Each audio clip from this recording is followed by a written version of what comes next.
اللہ کے ساتھ جس نے اپنا تعلق مضبوط جوڑ لیا، اس کو زندگی کا مقصد حاصل ہو گیا، اس کا دل منور ہو گیا،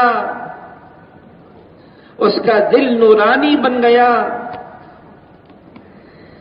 اس کے دل میں اللہ کی محبت آ گئی، اللہ کے اسماء الحسنی اس کے دل میں نقش ہو گئے، اور یہ ان اسماء کی حفاظت کرنے لگا، یہ خود اللہ کی صفات کا مظہر بن گیا۔ فرمایا جس کا مفہوم ہے نوافل کے ذریعے سے انسان اللہ کا اتنا قرب حاصل کر لیتا ہے، اتنا قریب تر ہو جاتا ہے، یہ دیکھتا ہے اللہ کی آنکھ سے دیکھتا ہے، یہ سنتا ہے اللہ کے کان سے سنتا ہے، یہ پکڑتا ہے اللہ کے ہاتھ سے پکڑتا ہے، یہ چلتا ہے اللہ کے پاؤں سے چلتا ہے، یعنی کہ اس کے بدن کے سارے اعضاء اللہ کی مرضی اور اللہ کے حکم کے تابع بن جاتے ہیں۔ پھر یہ جو کچھ کرتا ہے یہ اللہ کے حکم سے کرتا ہے، اس کے ماتحت کرتا ہے، اس کی مرضی سے کرتا ہے، اس کی مرضی کے خلاف نہیں کرتا۔ یہی کلمے کا اخلاص ہے۔ جس نے لا الہ الا اللہ اخلاص سے پڑھ لیا وہ جنت میں داخل ہو گیا۔ پوچھا کلمے کا اخلاص کیا ہے؟ فرمایا یہ کلمہ اس کو حرام چیزوں سے روک دے، یہ کلمے کا اخلاص ہے۔ اللہ کو پہچاننا، اس کا قرب اور تعلق حاصل کرنا۔ اتنا قرب مل جائے، اتنا تعلق مل جائے، کوئی مصیبت، کوئی پریشانی، کوئی مشکل، کوئی ناگواری، کوئی ناخوشگوار واقعہ اللہ سے مانگے۔ حضور صلی اللہ علیہ وسلم کا یہی معمول تھا۔ کوئی پریشانی آتی، کوئی ناگواری آتی، آندھی، ہوا تیز چلتی، سورج گرہن، چاند گرہن، مسجد میں آتے، نماز پڑھتے، اللہ کی طرف متوجہ ہو جاتے۔ آدم علیہ السلام اتنا روئے، اتنا روئے، ایک ایسی اضطراری کیفیت کہ علماء حضرات فرماتے ہیں آدم علیہ السلام جتنا روئے ہیں، جتنا انہوں نے آنسو بہایا ہے، سب کو جمع کیا جائے اور ان کی اولاد کے آنسو کو جمع کیا جائے، جو آدم علیہ السلام کے آنسو زیادہ ہو جائیں گے۔ کیسے اللہ کو پکارا، ربنا ظلمنا انفسنا وَإِن لَّمْ تَغْفِرْ لَنَا وَتَرْحَمْنَا لَنَكُونَنَّ مِنَ الْخَاسِرِينَ۔ اللہ نے آدم علیہ السلام کو ان کی اضطراری کیفیت ختم فرمائی، ان کی بے چینی کو، پریشانی کو اطمینان سے بدل دیا۔ ایوب علیہ السلام نے اللہ کو پکارا، اللہ نے ایوب علیہ السلام کی بیماری کو ختم فرما دیا، ایسا بنا دیا کہ بیوی بھی نہ پہچان سکی یہ حسین شخص کون ہے، وہ میرا شوہر کہاں گیا، بتایا میں ہی وہ ہوں۔ موسیٰ علیہ السلام اپنی قوم کو لے کر جا رہے ہیں، فرعون اس کی فوج پیچھا کر رہی ہے، آگے آگے سمندر، کہاں جائیں؟ موسیٰ علیہ السلام اللہ کی طرف متوجہ ہو گئے، اللہ نے اس پانی میں سے راستے نکال دیے موسیٰ علیہ السلام اور اس کی قوم کے لیے، محفوظ انداز سے ساری قوم کو موسیٰ علیہ السلام سمیت عافیت کے ساتھ باہر نکال دیا۔ عیسیٰ علیہ السلام بند کمرے میں اللہ کی طرف متوجہ ہو گئے، اللہ نے عیسیٰ علیہ السلام کو محفوظ انداز سے آسمانوں پر اٹھا دیا۔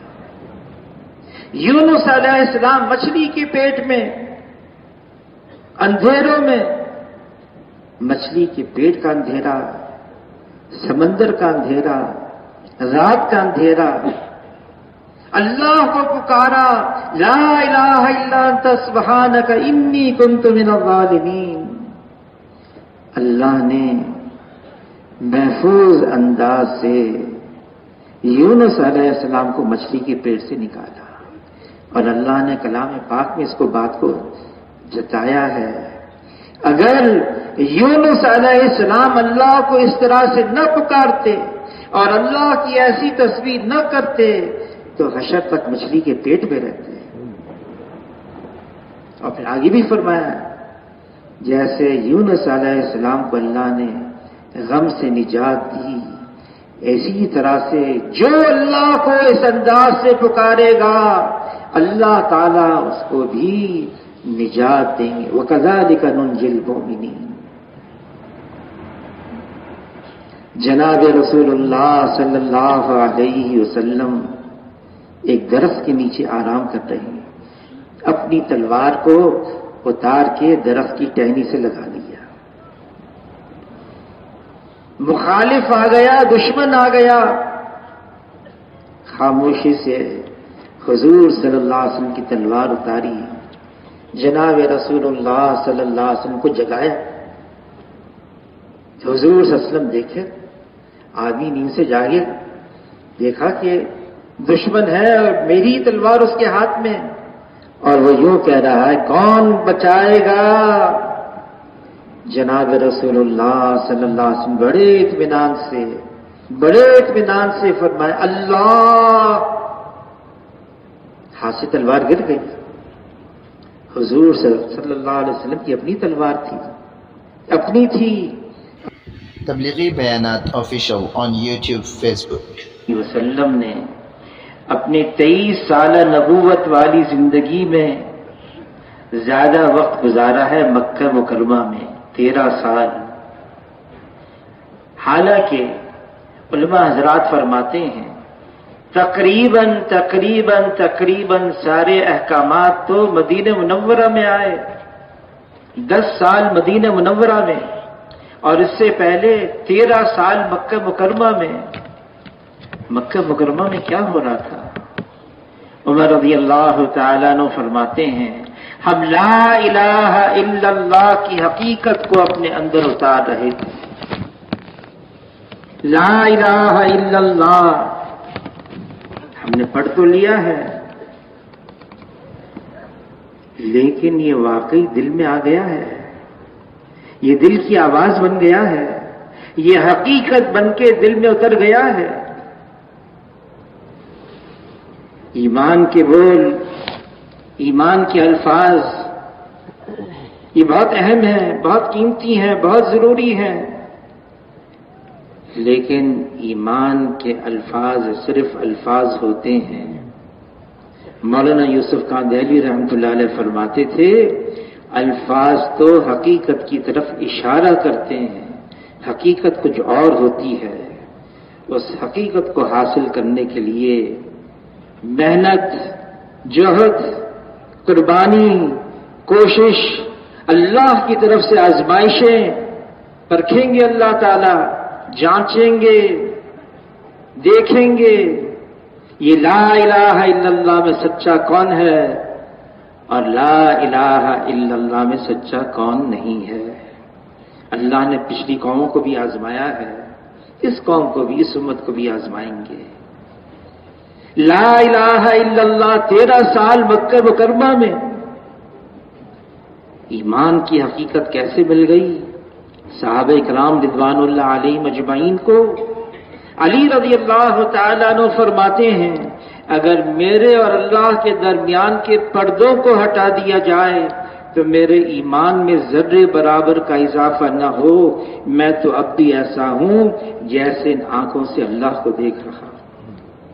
اور واقعی ایسا ہو گیا تھا، ایمان کی حقیقت مل گئی تھی کہ اللہ تعالیٰ خود تعریف بیان کریں اپنے کلام پاک میں، اور ہم سے اللہ تعالیٰ یہ مطالبہ کریں، ایسا ایمان لے آؤ جیسے وہ لے کر آئے تھے۔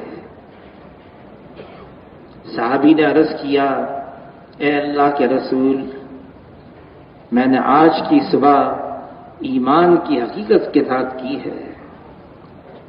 فرمایا کیا دلیل ہے؟ یہ جو تم کہہ رہے ہو آج کی صبح ایمان کی حقیقت کے ساتھ کی ہے، کیا دلیل ہے؟ عرض کیا، اے اللہ کے رسول، میرا یہ حال بن گیا ہے، میں دن میں روزے کی حالت میں ہوتا ہوں، رات کو اپنے بستر سے جدا قیام کی حالت میں اللہ کے سامنے کھڑا رہتا ہوں۔ میں ان آنکھوں سے جہنم کو، جہنم والوں کو ایک دوسرے کو لان تان کرتے ہوئے دیکھ رہا ہوں، میں ان آنکھوں سے جنت کو، جنت والوں کو ایک دوسرے کو سلام کرتے ہوئے دیکھ رہا ہوں۔ گویا کہ اللہ کا عرش میری نگاہوں کے سامنے ہے۔ حضور صلی اللہ علیہ وسلم نے فرمایا، اس کا مفہوم ہے، حارثہ تم وہ ہو جس کا دل اللہ نے ایمان کے نور کے ساتھ منور کر دیا، اس کی حفاظت کرنا۔ ایمان کی حقیقت۔ عرض کیا، اے اللہ کے رسول، میرے ایمان کی یہ حالت بن گئی ہے کہ مونڈھوں پر بیٹھے ہوئے نامہ اعمال لکھنے والے کرامن کاتبین، ان کے قلم کے لکھنے کی آواز کو میں اپنے کانوں سے سن رہا ہوں۔ وہ تو ایمان والوں سے ایمان پھیلتا ہے۔ فرمایا مولانا یوسف کاندھیلوی رحمۃ اللہ علیہ نے کہ کال سے کال پھیلتا ہے، حال سے حال پھیلتا ہے۔ صرف الفاظ ہیں، ٹھیک ہے، بہت اہم ہیں، بہت ضروری ہیں، لیکن ایمان کے الفاظ سے تو ایمان پھیلے گا، ایمان کے الفاظ پھیلیں گے، وہ تو حال بن جائے، حقیقت بن جائے۔ جلتے ہوئے انگارے ہوں اور ان کے ساتھ کچھ بجھے ہوئے انگاروں کو رکھ دیا جائے، تھوڑی دیر میں وہ بھی جلتے ہوئے انگارے بن جاتے ہیں۔ حضور صلی اللہ علیہ وسلم نے ایمان کا وہ معیار قائم کیا۔ ایک صحابی نے عرض کیا، اے اللہ کے رسول، میرا گزر ہوا بدر کے میدان سے، میں نے عجیب حال دیکھا۔ میں نے دیکھا ایک شخص ہے زنجیروں میں جکڑا ہوا ہے، اور ایک دوسرا ہے اس کے ہاتھ میں گرز ہے۔ جو زنجیروں میں جکڑا ہوا ہے اس نے مجھے آواز دی، اے عبداللہ۔ میں حیران کہ اس نے مجھے کیسے پہچانا، اس نے میرا نام لے کر کہا۔ پھر خیال ہوا شاید اس وجہ سے اس نے کہہ دیا، اے اللہ کے بندے۔ اور کیا کہا اس نے؟ التش التش، پیاس لگی ہے، پیاس لگی ہے۔ پھر میں نے دیکھا کہ جس کے ہاتھ میں گرز تھا زور سے مارا، اور وہ جو زنجیروں میں جکڑا ہوا تھا وہ ایسا زمین میں دھنسا کے غائب ہو گیا۔ تھوڑی دیر میں پھر نمودار ہوا، پھر اس نے یہ کہا، پیاس لگی ہے، پیاس لگی ہے۔ پھر اس کے ساتھ یہ معاملہ ہوا۔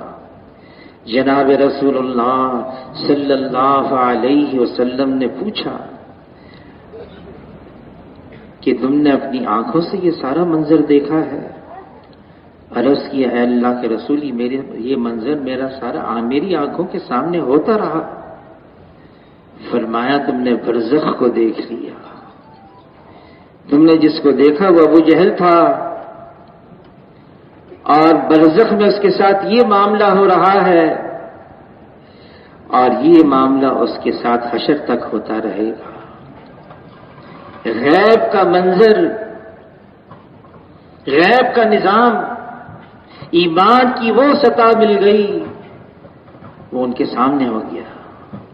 جو غیب تھا وہ مشاہدہ، جو مشاہدے میں اس کی ایسی نفی کی، اللہ کے علاوہ جو کچھ ایسی نفی کر دی اس کی. لا الہ الا اللہ. مال سے زندگی نہیں بنتی، مال والوں سے زندگی نہیں بنتی، زندگی اس کی بنتی ہے جس کی اللہ بناتے ہیں. نقشوں سے، چیزوں سے کام نہیں بنتا، نقشے والوں سے، چیزوں والوں سے کام نہیں بنتا، کام اس کا بنتا ہے جس کی اللہ بناتے ہیں. عہدے سے، منصب سے، ڈگری سے عزت نہیں ملتی. منصب والوں سے، عہدے والوں سے، ڈگری والوں سے عزت نہیں ملتی. عزت اس کو ملتی ہے جس کو اللہ دیتے ہیں.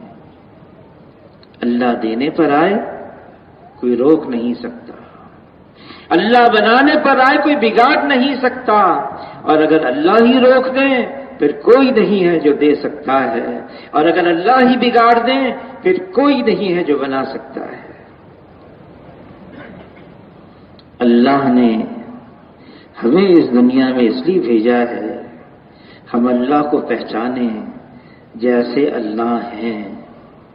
جس نے اللہ کو پہچان لیا جیسے اللہ ہیں، پھر وہ اللہ کو چھوڑ کر کہیں اور نہیں جائے گا.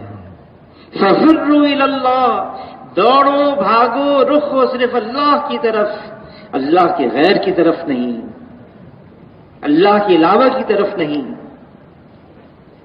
اللہ نے ہمیں ایسا بنایا ہے، پھر ہمارے اندر ایک دل رکھا ہے.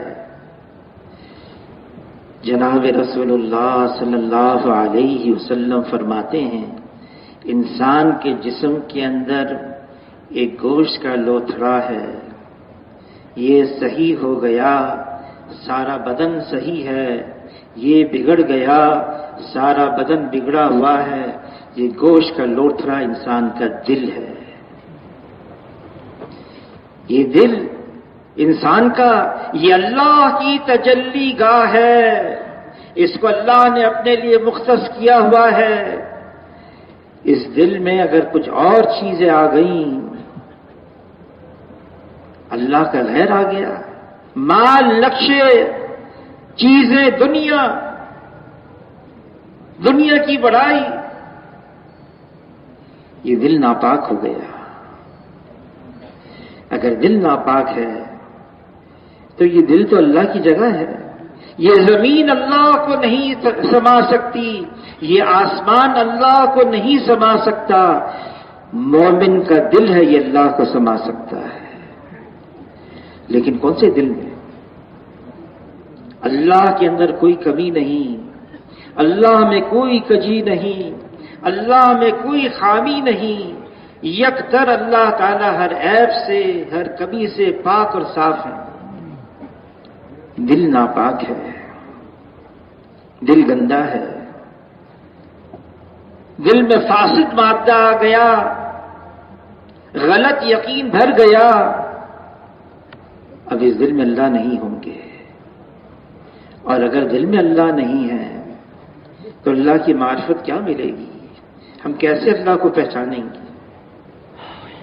کہ ہماری زندگی کا عنوان اللہ ہے. لا الہ الا اللہ، لا مقصود الا اللہ، لا الہ الا اللہ، لا مطلوب الا اللہ. مقصود اور مطلوب ایک اللہ ہے. جس نے اللہ کو پا لیا اس نے سب کچھ پا لیا، اور جس نے اللہ کو کھو دیا اس نے سب کچھ کھو دیا. اللہ کو پانا ہماری زندگی کا مقصد ہے، اور اللہ کو پانا کوئی مشکل کام نہیں ہے. اللہ تو شیرد سے بھی قریب ہیں، اور بڑے قدردان ہیں. جو صرف اللہ کا نام لیتا ہے کبھی محروم نہیں رہتا. جو مجمع میں اللہ کا نام لیتا ہے، اللہ فرشتوں کے مجمع میں اس کا نام لیتے ہیں. کوئی چپ کے دل میں اللہ کا نام لیتا ہے، پھر اللہ بھی چپ کے اس کا نام لیتے ہیں. جو اللہ کا ہے پھر اللہ اس کے. اللہ نے کائنات کو بنایا، یہ زمین اور آسمان کو بنایا. کیسے بنایا؟ زمین کو بچھا دیا، پہاڑوں کو اس پر گاڑ دیا، دریاؤں کو رواں کیا، سمندروں کو چیر دیا. زمین سے کھیتی کو اگایا، درختوں کو اگایا، بادل سے بارش کو برسایا، دن کو رات پر لپیٹا اور رات کو دن پر لپیٹا۔ اگر تا قیامت رات کا اندھیرا ہوتا، اللہ کے علاوہ کون جو دن کا اجالا لے آئے، اور تا قیامت دن کا اجالا ہوتا، اللہ کے علاوہ کون جو رات کا اندھیرا لے آئے۔ اللہ نے یہ کائنات کا نظام چلایا، اور اس کائنات کے اندر پھر اللہ نے مرکزی حیثیت انسان کو دی ہے۔ یہ انسان تمام مخلوقات میں افضل، اعلیٰ، اشرف، یہ انسان اشرف المخلوقات ہے، اور اس کا اشرف ہے اسی لیے یہ اپنے خالق کو پہچانے، یہ اپنے مالک کو پہچانے، اور پہچان کر اس سے اپنا قرب اور تعلق جوڑے۔ اللہ کے ساتھ جس نے اپنا تعلق مضبوط جوڑ لیا، اس کو زندگی کا مقصد حاصل ہو گیا، اس کا دل منور ہو گیا، اس کا دل نورانی بن گیا، اس کے دل میں اللہ کی محبت آ گئی،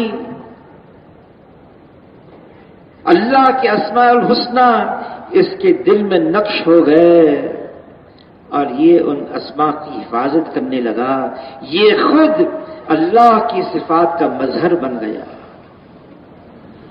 فرمایا جس کا مفہوم ہے نوافل کے ذریعے سے انسان اللہ کا اتنا قرب حاصل کر لیتا ہے، اتنا قریب تر ہو جاتا ہے، یہ دیکھتا ہے، اللہ کی آنکھ سے دیکھتا ہے،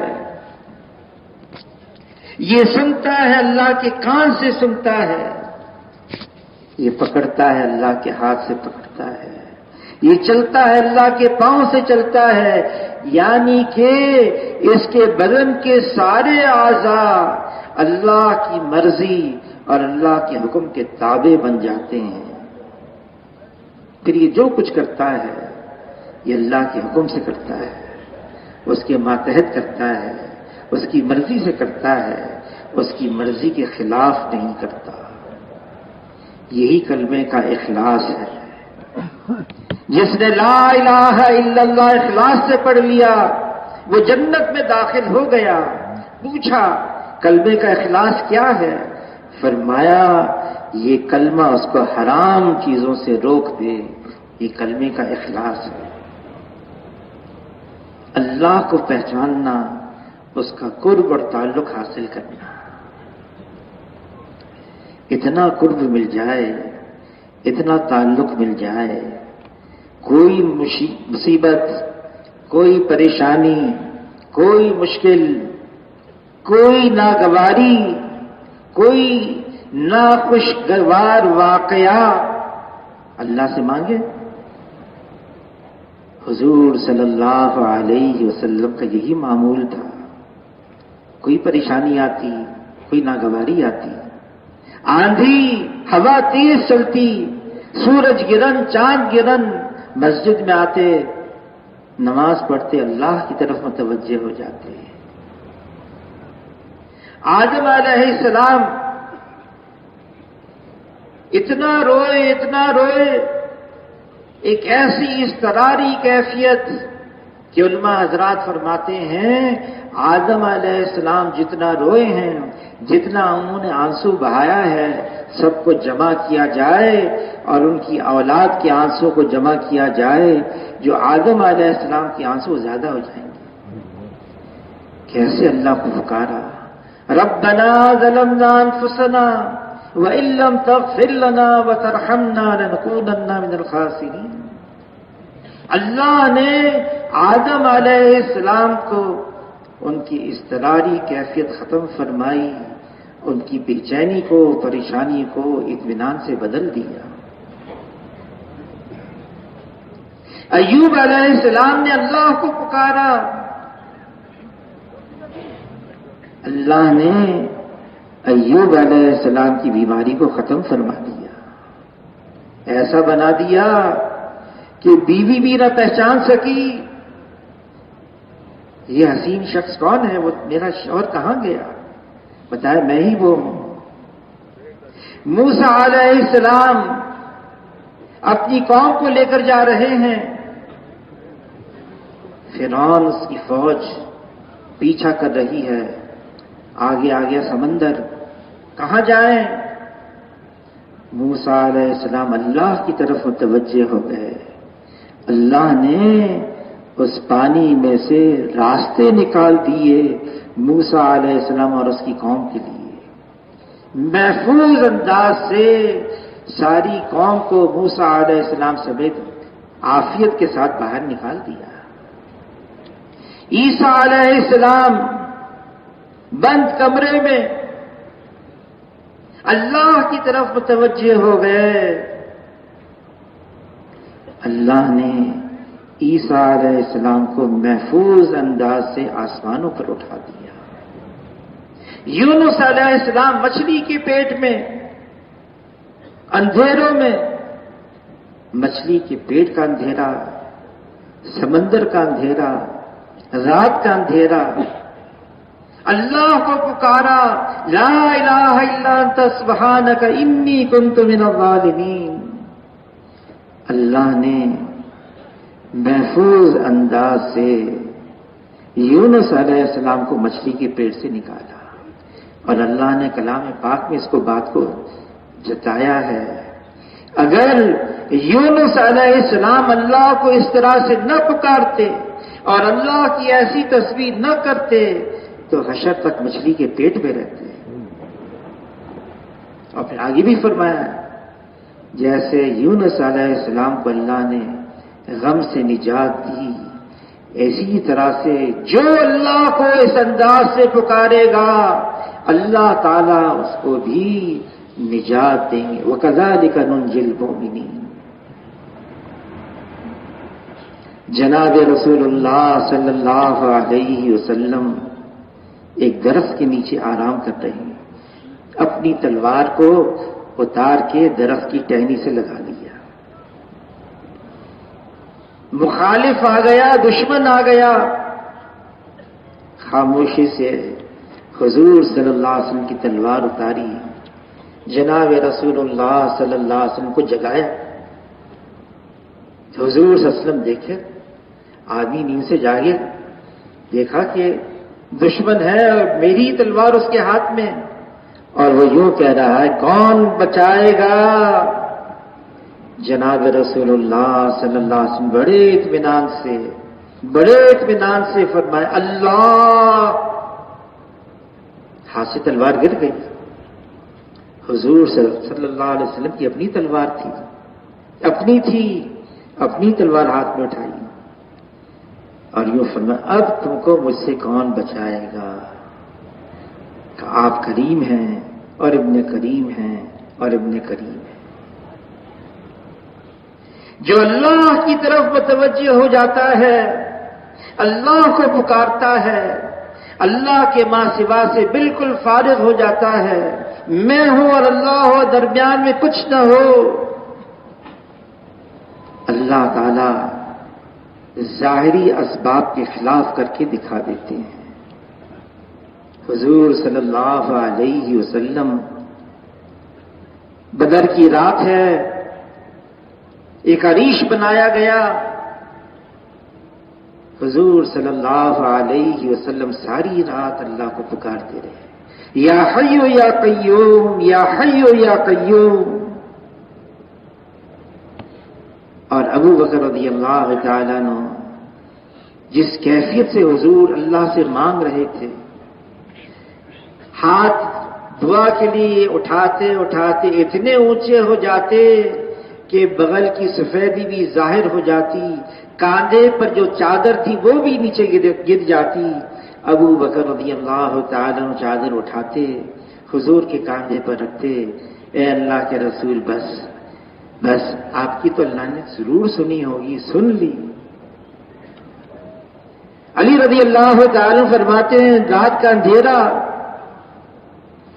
میں نے جو پردہ لگایا تھا اس عریش کے آگے ہٹایا دیکھنے کے لیے کہ حضور کیا کر رہے ہیں، اور حضور صلی اللہ علیہ وسلم سجدے میں ہیں اور آواز آ رہی ہے یا حی یا قیوم برحمتک استغیث، اللہ سے مانگ رہے ہیں۔ اور پھر کیا نتیجہ نکلا؟ صبح کو حضور صلی اللہ علیہ وسلم باہر آئے، صحابہ کو جمع کیا، فرمائے دیکھو یہ وہ جگہ ہے جہاں ولید کی لاش ہوگی، دیکھو یہ وہ جگہ ہے جہاں شیبہ کی لاش ہوگی، یہ وہ جگہ ہے جہاں ابو جہل کی لاش ہوگی۔ صحابہ کرام حیران، نہ ہتھیار ہمارے پاس، نہ سواریاں ہمارے پاس، تعداد بھی ان کی بہت زیادہ، یقین لیکن جیسے حضور فرما رہے ہیں ایسے ہی ہوگا۔ اور صحابہ فرماتے ہیں ہم پہچاننے لگے تھے یہ انسان کی وار سے گیا ہے یا فرشتوں کی وار سے گیا ہے، ہم پہچاننے لگے تھے۔ اللہ کے ساتھ اتنا قرب، اتنا تعلق، اور کوئی مشکل کام نہیں ہے۔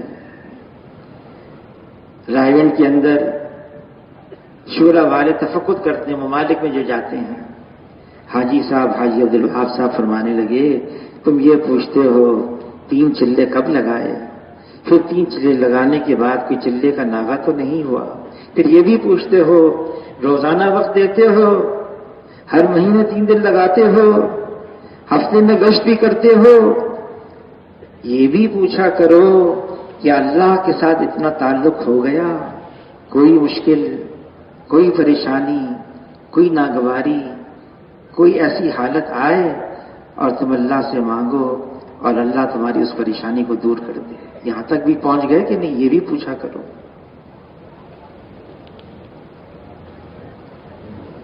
یہ نظام تو اللہ ہی چلا رہے ہیں، اللہ کے علاوہ کوئی نہیں جو یہاں کچھ کر سکے، سارا نظام اللہ کے۔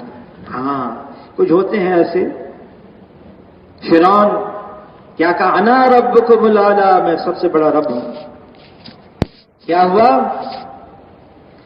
فوراً نہیں پکڑا، موسیٰ علیہ السلام کو، ہارون علیہ السلام کو بھیجا، سمجھاتے رہے، نہ مان کے دیا، آخر کار چند ڈبکیاں پانی میں، چند ڈبکیاں، ہوش دکھانے آ گئے، اب کہنے لگا میں ایمان لایا موسیٰ اور ہارون کے رب پر، میں ایمان لایا رب العالمین پر، لیکن اب کیا ہوگا، پانی تو سر سے اوپر گزر چکا۔ ہوتے ہیں کچھ ایسے، یہ تو ابھی کی بات ہے، بہت زیادہ وقت نہیں ہوا۔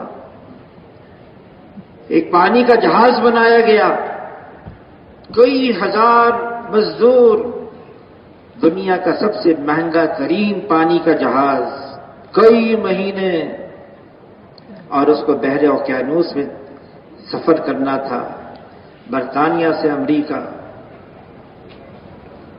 اس جہاز کے مالک سے پوچھا کتنا محفوظ ہے تمہارا یہ پانی کا جہاز؟ معاذ اللہ کہنے لگا اب تو خدا بھی اس کو ڈبو نہیں سکتا۔ پہلا سفر کیا ہوا، 20 سمندر میں ایک برف کا تودا آیا، ٹکر ماری، وہ جہاز ڈوبنے لگا۔ وہی آیا جہاز کے کپتان کے پاس، کوئی صورت ہے اس جہاز کو ڈوبنے سے بچایا جائے؟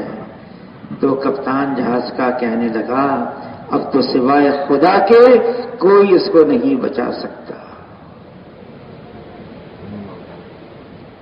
اللہ کے ساتھ کوئی مقابلہ کرے، وہ اللہ جو کائنات کا خالق اور مالک ہے، وہ اللہ جو سب کو دے رہا ہے، دیتا ہے، سب کا داتا ہے، سب کا پالنہار ہے، سب کا حاجت روا ہے، سب کا مشکل کشا ہے، وہ کون ہے جو ہماری پریشانیوں کو دور کرتا ہے؟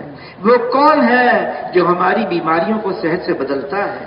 وہ کون ہے جو نیکی کرنے والے کو اچھا بدلہ دیتا ہے؟ وہ کون ہے جو بھٹکے ہوئے کو راستہ بتاتا ہے؟ وہ کون ہے جو ٹوٹی ہوئی ہڈی کو جوڑتا ہے؟ وہ کون ہے جو توبہ کرنے والے کی توبہ قبول کرتا ہے وہ صرف ایک اللہ ہے. اس کے ساتھ تو اپنا رشتہ مضبوط کرنا ہے، اپنا تعلق بہت زیادہ مضبوط کرنا ہے، کیونکہ اللہ کے علاوہ کوئی نہیں جو ہماری پریشانی کو دور کرے. اور اللہ کی طرف سے آزمائشیں آتی ہیں.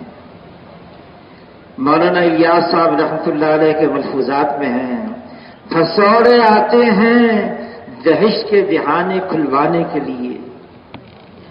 اللہ تعالیٰ کلام پاک میں فرما رہے ہیں ان مع العسر یسرا، ان مع العسر یسرا. تنگی کے بعد آسانی ہے، تنگی کے بعد آسانی ہے. آتے ہیں، ناگواریاں آتی ہیں. فرمایا ایک صحابی نے ہم نے خیروں کی خیر کو ناگواری میں پایا ہے، خیروں کی خیر. اور یہ ناگواری آتی ہے، اللہ دینا چاہتے ہیں. آدمی پریشانی، مشکل، مایوسی، نا امیدی، یہ باتیں اللہ کو پسند نہیں ہیں. اللہ تعالیٰ کلام پاک میں فرما رہے ہیں لا تقنطوا من رحمت اللہ. اللہ کی رحمت سے مایوس مت ہو، نا امید مت ہو. ایک قوم پر اس لیے اللہ کا عذاب آ گیا، اللہ کی رحمت سے مایوس ہو گئی تھی، نا امید ہو گئی تھی. علی رضی اللہ تعالیٰ عنہ فرماتے ہیں اچھے وقت کا انتظار کرنا یہ بہترین عبادتوں میں سے ایک عبادت ہے. اچھا وقت ضرور آئے گا، آ رہا ہے. ہاں یہ امت، اس کے لیے اللہ نے امتحانات رکھے ہیں، آزمائشیں رکھی ہیں، مشکلات رکھی ہیں. کیوں رکھی ہیں؟ یہ امت تو آئی ہے سب سے آخر میں اور سب سے پہلے جنت میں جائے گی. یہ امت حشر کے میدان میں چلے گی. سابقہ امتیں اس امت کو دیکھ کر پوچھیں گی یہ کون لوگ ہیں؟ ان کو بتایا جائے گا یہ حضور صلی اللہ علیہ وسلم کی امت ہے.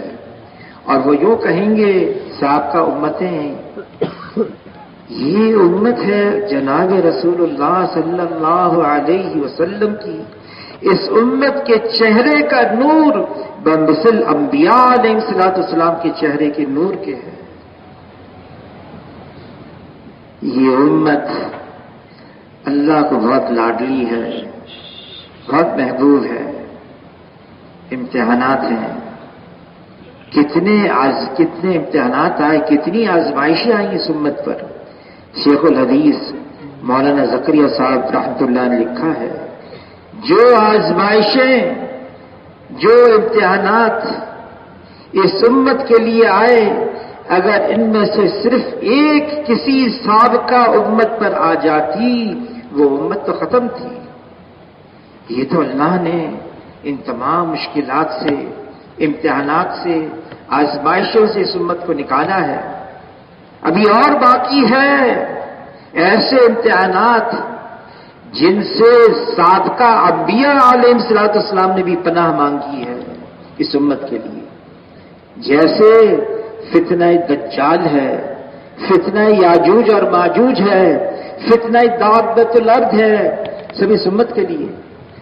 اور یہ امت میں یہ آزمائشیں آئیں گی اور اللہ ہی اپنے فضل سے ان تمام آزمائشوں سے اس امت کو نکالتے چلے جائیں گے.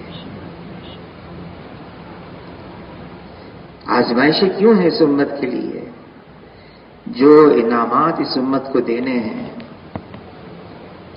فرمایا حشر کے میدان میں دنیا میں ناگواریاں، پریشانیاں، مشکلات، آزمائشیں جس نے صحیح ہوں گی، صبر کیا ہوگا، حشر کے میدان میں اس کو بلایا جائے گا، یاد دلایا جائے گا یہ پریشانی آئی، تم نے صبر کیا، اس کا یہ بدلہ ہے.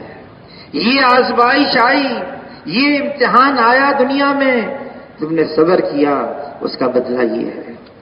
یہ تمنا کرنے لگے گا کاش دنیا کے اندر اس سے زیادہ آزمائشیں آتی، تمنا کرنے لگے گا کہ آخرت میں یہ بدلہ مل رہا ہے۔ مانگنا تو ہمیشہ اللہ سے عافیت چاہیے۔ ایمان کے بعد جو سب سے بڑی دولت ہے وہ عافیت کی ہے، آسانی کی ہے، سہولت کی ہے، سلامتی کی ہے۔ مانگنا ہمیشہ یہ چاہیے، لیکن کیا کریں، راستہ ہے جناب رسول اللہ صلی اللہ علیہ وسلم کا۔ ایک صحابی نے عشاء کی نماز کے بعد حضور صلی اللہ علیہ وسلم کے سامنے مٹھی بھر کھجوریں رکھی، پوچھا یہ کیا ہے؟ عرض کیا اے اللہ کے رسول، میں نے فجر کی نماز آپ کے پیچھے پڑھی، میں نے اندازہ لگا لیا آپ پر فاقے ہیں، آپ پر بہت تندرستی ہے، میں نے اندازہ لگا لیا دن بھر میں نے مزدوری کی ہے، مزدوری میں مٹھی بھر کھجوریں میں نے کمائی ہیں آپ کے لیے۔ حضور نے پوچھا تم کو مجھ سے بہت محبت ہے؟ عرض کیا اے اللہ کے رسول مجھے آپ سے بڑی محبت ہے۔ اس پر کیا فرمایا؟ فرمایا پھر مصائب کے لیے تیار ہو جاؤ۔ ایک نے عرض کیا اے اللہ کے رسول قیامت کب آئے گی؟ پوچھا کیا تیاری کر رکھی ہے جو انتظار ہے؟ عرض کیا اے اللہ کے رسول بہت سارے اعمال تو نہیں ہیں، لیکن اللہ اور اللہ کے رسول کی محبت ہے۔ فرمایا جو اللہ اور اللہ کے رسول سے محبت کرتا ہے مصائب اس پر ایسے آتے ہیں جیسے ڈھلان میں سے پانی آتا ہے، لیکن حشر کے میدان میں وہ انہی کے ساتھ اٹھے گا جن کے ساتھ محبت ہے۔ مشکلات آتی ہیں، آئیں گی، اور یہ ہم خود سوچیں مشکلات بڑی ہیں یا اللہ بڑے ہیں؟ یہ مشکلات کیا ہیں اللہ کے سامنے؟ یہ امتحانات کیا ہیں اللہ کے سامنے؟ اور اللہ کے دینے کا انداز یہی ہے، اللہ دینا چاہتے ہیں۔ جناب رسول اللہ صلی اللہ علیہ وسلم سید ولد آدم ہیں، سید الاولین ہیں، سید الآخرین ہیں، امام الانبیاء ہیں، رحمت للعالمین ہیں، لیکن دنیا میں کس طرح سے زندگی گزاری، بے سر و سامانی حضور صلی اللہ علیہ وسلم کا سامان تھا، قسمہ پرسی حضور صلی اللہ علیہ وسلم کا سرمایہ تھا، فقر اور فاقہ حضور صلی اللہ علیہ وسلم کا فخر تھا۔ اگر چاہتے جناب رسول اللہ صلی اللہ علیہ وسلم اگر چاہتے زمین اور آسمان کے خزانوں کی چابیاں قدموں میں، قبول نہیں کیا، آخرت کو ترجیح دی۔ جبرائیل علیہ السلام تشریف لائے، عرض کی اے اللہ کے رسول آپ چاہیں آپ کو ملک النبیہ بنا دیا جائے، نبوت کے ساتھ بادشاہت دی جائے، یا آپ چاہیں آپ کو عبد النبیہ بنا دیا جائے، نبوت کے ساتھ بندگی، دونوں میں اختیار ہے۔ حضور صلی اللہ علیہ وسلم نے جبرائیل علیہ السلام کی طرف دیکھا کہ جبرائیل علیہ السلام حضور کے مشیر تھے۔ جبرائیل علیہ السلام نے ہاتھ سے نیچے کی طرف اشارہ کیا، حضور صلی اللہ علیہ وسلم نے عبد النبیہ کو پسند کیا۔ جبرائیل علیہ السلام تشریف لائے، اے اللہ کے رسول آپ چاہیں آپ کے لیے مکے کے پہاڑ کو سونے کا بنا دیا جائے، جہاں آپ چلیں یہ سونے کا پہاڑ آپ کے ساتھ چلے۔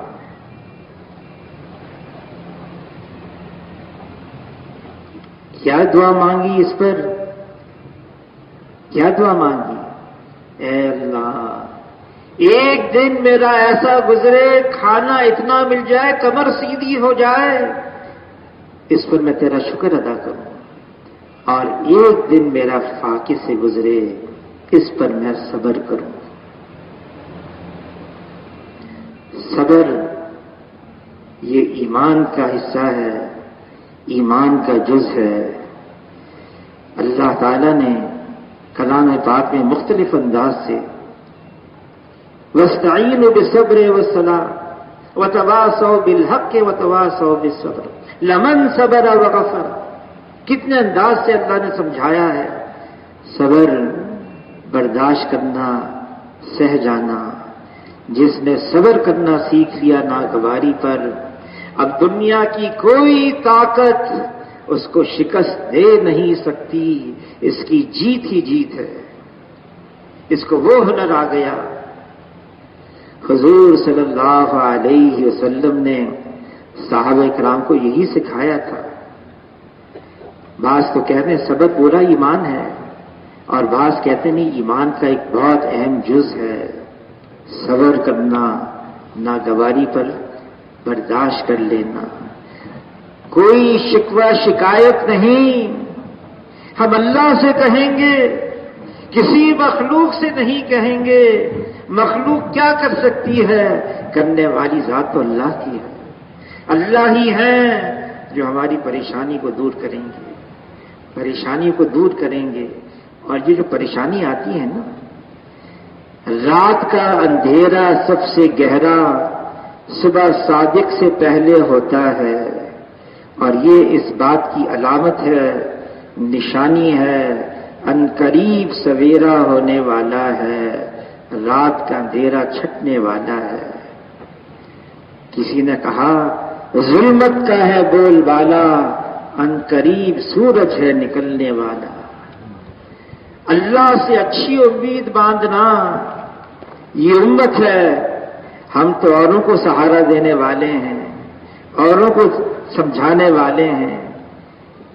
ہم ہی خود بیٹھ گئے، ہم ہی خود اس کے اندر پھنس گئے، اوروں کو کیا بتائیں گے؟ یہ امت ہے، آئی تو سب سے آخر میں ہے، لیکن سب سے پہلے جنت میں جائے گی. یہ امت اللہ کو بہت ہی لاڈلی ہے. اللہ نے ہمارے لیے کیا استعمال کیا کلام پاک میں؟ اجتباکم. اللہ نے ہمیں چنا ہے حضور صلی اللہ علیہ وسلم کی امت میں ہونے کے لیے. یہ خیر امم ہے، بہترین امت ہے، تمام سابقہ امتوں میں افضل ہے. کیوں؟ یہ امت یہ اوروں کو بھی راستہ دکھاتی ہے اور بتاتی ہے.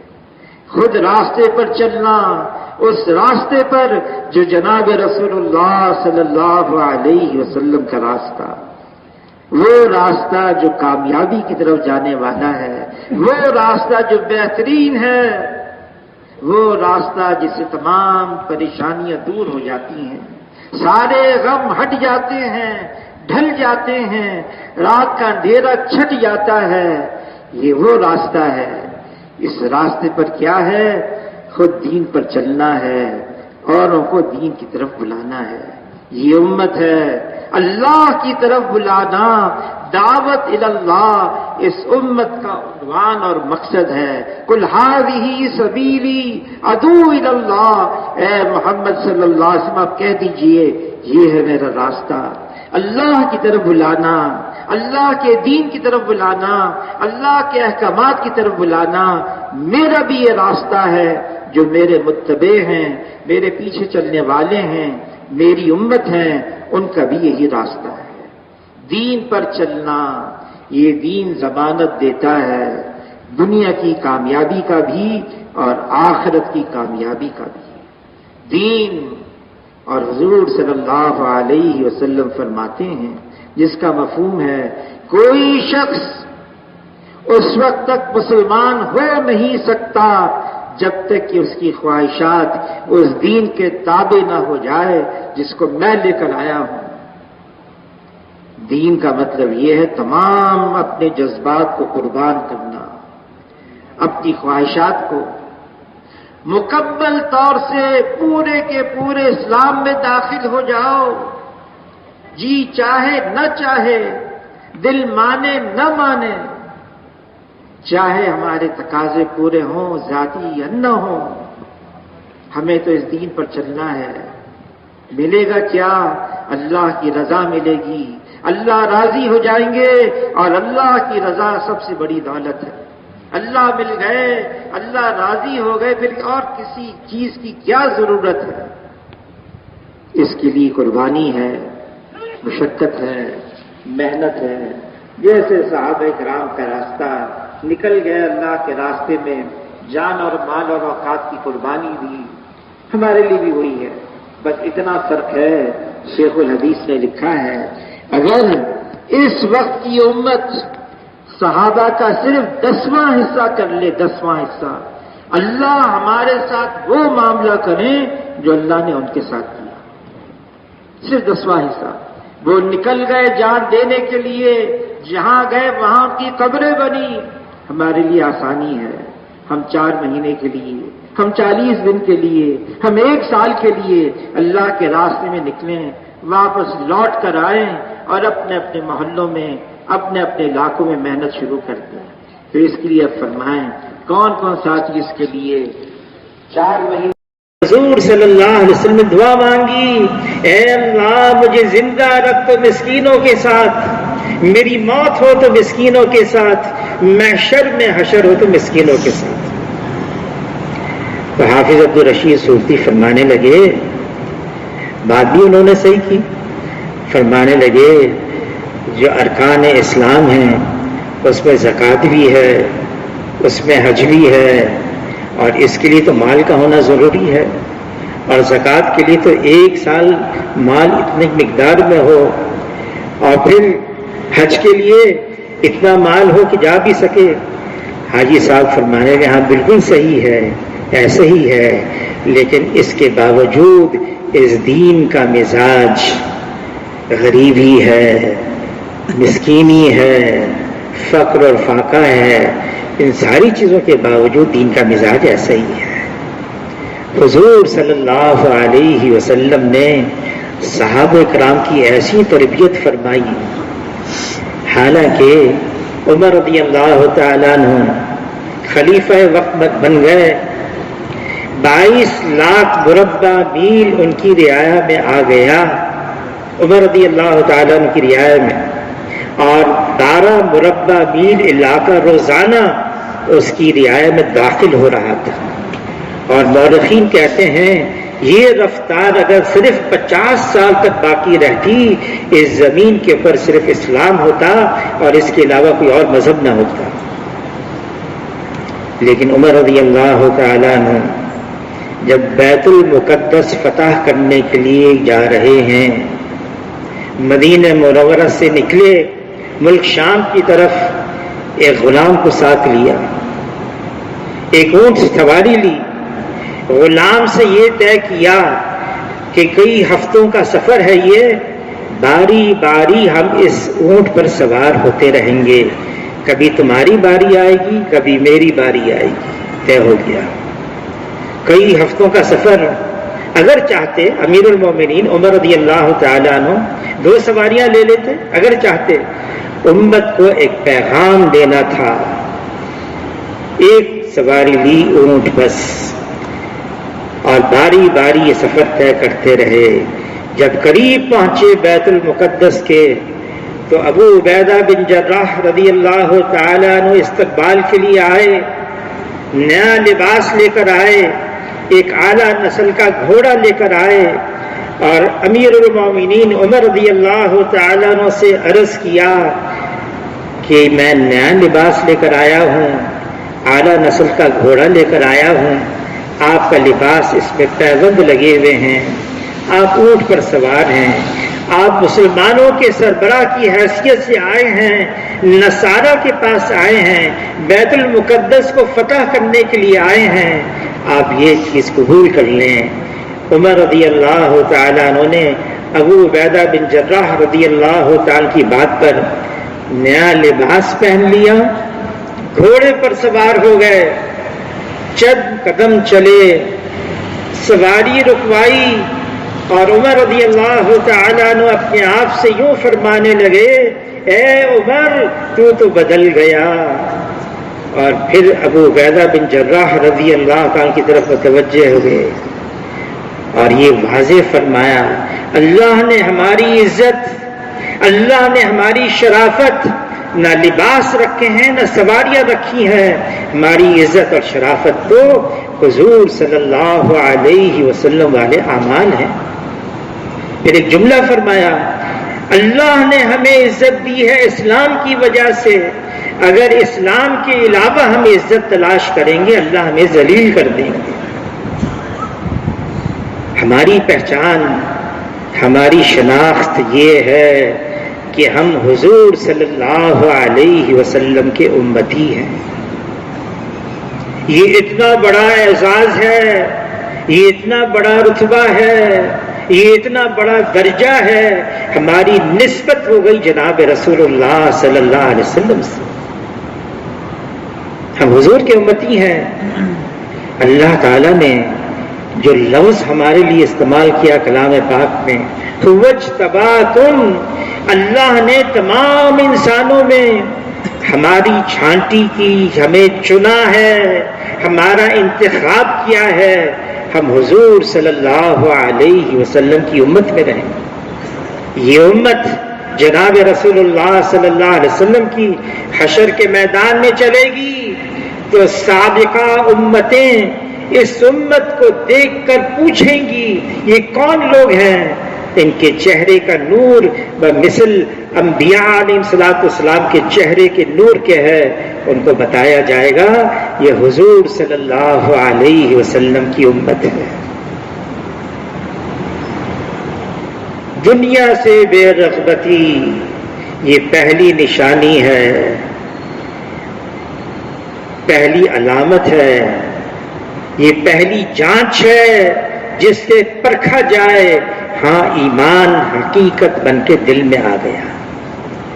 اور دوسری نشانی فرمایا، دوسری نشانی یہ ہے دار الخلود، جہاں پہنچنا ہے ہمیشہ کے لیے، وہ آخرت، اس کا شوق پیدا ہو جائے، آخرت کا شوق۔ حضور صلی اللہ علیہ وسلم فرماتے اس کا مفہوم ہے، ہر نبی نے آ کر اپنی اپنی امت کو، اپنی اپنی قوم کو آخرت کی خبریں دی ہیں، لیکن میں نے جتنی اپنی امت کو آخرت کی خبریں دی ہیں کسی نبی نے اتنی خبریں نہیں دی۔ کیوں؟ تاکہ ہمارے لیے تیاری کرنا آسان ہو جائے۔ فرمایا دنیا خلقت لکم، اس دنیا کو بنایا ہے تمہارے لیے، لیکن آگے فرمایا وَإِنَّكُمْ خُلِقْتُمْ لِلْآخِرَةِ، تمہیں اللہ نے بنایا آخرت کے لیے۔ آخرت کے لیے صحابہ اکرام کا جو شوق تھا آخرت کا، انس بن نضر رضی اللہ تعالی عنہ، احد کا میدان ہے، عرض کیا اے اللہ کے رسول اگر میں نے اس میدان میں اپنی جان دے دی کیا ملے گا؟ فرمایا تمہارے لیے جنت ہے، بس یہ سننا تھا سواری پر سوار دوڑتے ہوئے مجھے احد کے اس پار جنت کی خوشبو آ رہی ہے، مجھے جنت کی خوشبو آ رہی ہے۔ شہید ہو گئے۔ بلال رضی اللہ تعالیٰ عنہ، موت کا وقت قریب آیا، بیوی رونے لگی تو بلال رضی اللہ تعالیٰ عنہ فرمایا کیوں روتی ہو؟ کہا تمہارے سے جدائی ہے؟ کہا نہیں نہیں، یہ خوشی کا موقع ہے، میرے خالق اور مالک سے ملاقات ہوگی، میری ملاقات ہوگی جناب رسول اللہ صلی اللہ علیہ وسلم سے، جو ساتھی میرے پہلے چلے گئے ان سے ملاقات ہوگی، یہ تو خوشی کا موقع ہے۔ آخرت مرنے کے بعد ایک زندگی آ رہی ہے، ہمیشہ ہمیشہ کی زندگی ہے، لامحدود زندگی ہے۔ صحابی نے عرض کیا اے اللہ کے رسول قیامت کب آئے گی؟ ایسے جذبے سے پوچھا۔ حضور صلی اللہ علیہ وسلم نے الٹا سوال کیا، تم نے قیامت کے لیے کیا تیار کر رکھا ہے جو پوچھ رہے ہو ایسے جوش سے؟ عرض کیا اے اللہ کے رسول بہت سے اعمال تو نہیں ہیں، لیکن اللہ اور اللہ کے رسول کی محبت ہے۔ فرمایا جس سے تمہاری محبت ہے حشر کے میدان میں تم انہی کے ساتھ ہوگے۔ قیامت کا انتظار، آخرت کا انتظار، وہ آخرت حشر کا میدان کس وجہ سے؟ اس کی تیاری کی ہوئی تھی، تیاری مکمل۔ یہ انسان کی فطرت ہے، انسان یہ آبادی کی طرف جاتا ہے، بربادی کی طرف نہیں جاتا، آبادی کی طرف۔ انہوں نے اپنی دنیا کو ویران کیا اور آخرت کو آباد کیا۔ ہمارا الٹا ہی مسئلہ ہے، دنیا تو آباد ہے، آخرت ویران ہے۔ کہاں دل چاہے گا جانے کو ویرانگی میں؟ وہ آخرت کی تیاری کرنے والے تھے، آخرت ان کے سامنے تھی، ہر لمحہ ہر گھڑی وہ آخرت کو سامنے رکھ کر زندگی گزار رہے تھے، میری آخرت بن جائے۔ تو فرمایا دوسری علامت یہ ہے، ایمان حقیقت بن کے دل میں آ گیا، آخرت کا شوق پیدا ہو جائے۔ اور تیسری نشانی، تیسری علامت فرمایا موت سے پہلے موت کی تیاری میں آدمی لگا رہے۔ موت سے پہلے وہ موت آ رہی ہے۔ حضور صلی اللہ علیہ وسلم نے فرمایا، جس کا مفہوم ہے، میں اپنے پیچھے 2 واعظ نصیحت کرنے والا چھوڑ کے جا رہا ہوں، 2، ایک بولنے والا ہے، دوسرا خاموش ہے۔ بولنے والا قرآن ہے، خاموش موت کی یاد ہے۔ فرمایا حازم اللذات، لذتوں کو توڑ دینے والی چیز موت کو کثرت سے یاد کیا کرو۔ حضور صلی اللہ علیہ وسلم اس لائن کے ماہر ترین ہیں، فرما رہے عقل مند ہے وہ انسان جو موت کو کثرت سے یاد رکھے، موت سے پہلے موت کی تیاری کر لے۔ فرمایا یہی وہ لوگ ہیں جو دنیا کی عزت اور آخرت کی شرافت کو لے اڑے، یہی وہ لوگ ہیں جو پورے کامیاب ہیں۔ آج دنیا کی مشغولیت، آج دنیا کی مصروفیت، دنیا کا انہماک، اس نے ہمیں بھلا دیا، غافل کر دیا کہ موت بھی آ رہی ہے۔ ہم بھول تو گئے ہیں موت کو، لیکن موت نے ہمیں نہیں بھلایا۔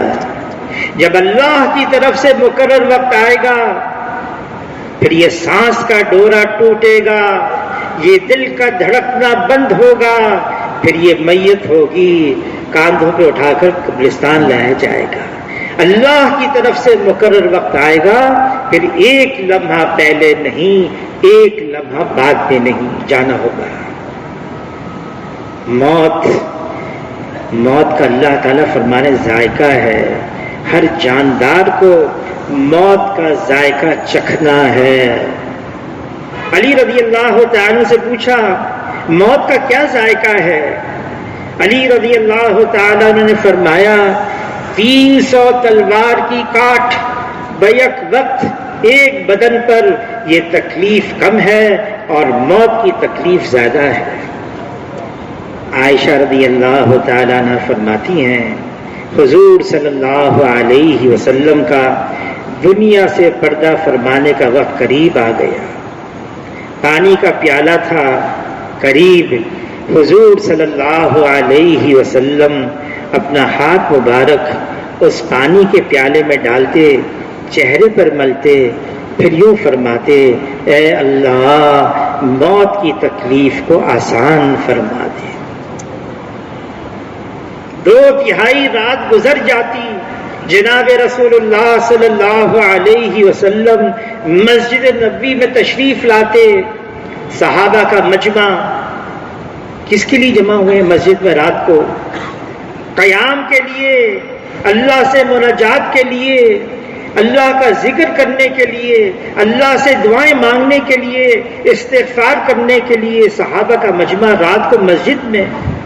حضور صلی اللہ علیہ وسلم سب سے پہلے اعلان فرماتے لوگو اللہ کو یاد کرو، لوگو اللہ کو یاد کرو، قیامت کا زلزلہ اور سور پھونکنے کا وقت آ رہا ہے اور موت اپنی ساری سختی سمیت آ رہی ہے، موت اپنی ساری سختی سمیت آ رہی ہے۔ شیخ الحدیث مولانا زکریا صاحب رحمۃ اللہ علیہ نے فضائل صدقات میں لکھا ہے کہ بنی اسرائیل کے 50 برگزیدہ بندے جمع ہوئے اور یوں سوچنے لگے کسی قبرستان میں جاتے ہیں، دعا مانگتے ہیں، اللہ تعالیٰ کسی قبر والے کا حال کھول دے.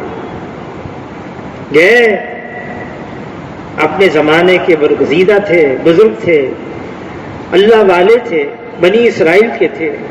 قبرستان میں گئے، دعا مانگی، ایک قبر کا حال کھلا. صاحب قبر نے کہا کیا پوچھنا چاہتے ہو؟ میں بتاتا ہوں، 50 سال ہو گئے مرے ہوئے، موت آئے ہوئے 50 سال گزر گئے، موت کی تکلیف اب تک مجھ سے جدا نہیں ہوئی ہے. یہ حضرت شیخ نے واقعہ لکھا ہے فضائل صدقات میں. حضور صلی اللہ علیہ وسلم فرماتے ہیں جتنا تمہیں موت کے بارے میں پتا ہے نا، اگر جانوروں کو پتا چل جاتا تمہیں کوئی فربا جانور نہ ملتا ذبح کرنے کے لیے، سب اس غم سے پتلے ہو جاتے، دبلے ہو جاتے. وہ موت تو آنے والی ہے، کب آئے گی؟ حضور صلی اللہ علیہ وسلم فرماتے ہیں جس کا مفہوم ہے میں نماز کے اختتام پر ایک طرف سلام پھیروں، مجھے پتا نہیں میں دوسری طرف بھی سلام پھیر سکوں گا یا نہیں پھیر سکوں گا. لقمہ منہ میں لوں، یہ حلق سے نیچے اتر جائے گا یا نہیں مجھے نہیں معلوم. فرمایا صبح ہو جائے پھر شام کا انتظار نہ کیا کرو، شام ہو جائے پھر صبح کا انتظار نہ کیا کرو، دنیا کے وقت کو اس طرح سے گزار لیں. تو یہ 3 نشانیاں ہیں. ایمان حقیقت بن کے دل میں اتر گیا، دنیا سے بے رغبتی، آخرت کا شوق اور موت سے پہلے موت کی تیاری. ایمان حقیقت بن کے اتر گیا، اس میں کوئی شک نہیں. ایمان کے بول بہت قیمتی ہیں، ایمان کے الفاظ بہت ضروری ہیں، ایمان کے بول بہت اہم ہیں. الفاظ صرف الفاظ ہوتے ہیں. مولانا یوسف کاندھیلی رحمۃ اللہ علیہ فرمانے لگے الفاظ تو اشارہ کرتے ہیں حقیقت کی طرف، حقیقت کچھ اور ہوتی ہے. اس حقیقت کو حاصل کرنے کے لیے محنت، جہد، قربانی. مولانا الیاس صاحب رحمۃ اللہ علیہ کے ملفوظات میں ہے میں نے اس کام کا نام تبلیغی جماعت نہیں رکھا، پڑ گیا. اگر مجھے اختیار ہوتا تو میں اس کا نام تحریک ایمان رکھتا. یہ تحریک ایمان ہے. مخلوق سے یقین نکل جائے، ایک اللہ پر یقین آ جائے. صرف اور صرف ہماری دین کی بنیاد اللہ پر اعتماد، اللہ پر بھروسہ، اللہ پر توکل، اللہ پر یقین ہے. یہ دل صرف اللہ کی طرف متوجہ رہے اور اللہ کے اغیار سے بیزار ہو جائے. یہ دل، یہ اللہ کی تجلی گاہ ہے، یہ دل اللہ نے اپنے لیے مختص کیا ہوا ہے. یہ دل اگر اللہ کی طرف متوجہ ہو گیا، حضور صلی اللہ علیہ وسلم فرماتے ہیں جس کا مفہوم ہے انسان کے جسم کے اندر ایک گوشت کا لوتھڑا ہے، یہ صحیح ہو گیا سارا بدن صحیح ہے، یہ بگڑ گیا سارا بدن بگڑا ہوا ہے. یہ گوشت کا لوتھڑا انسان کا دل ہے.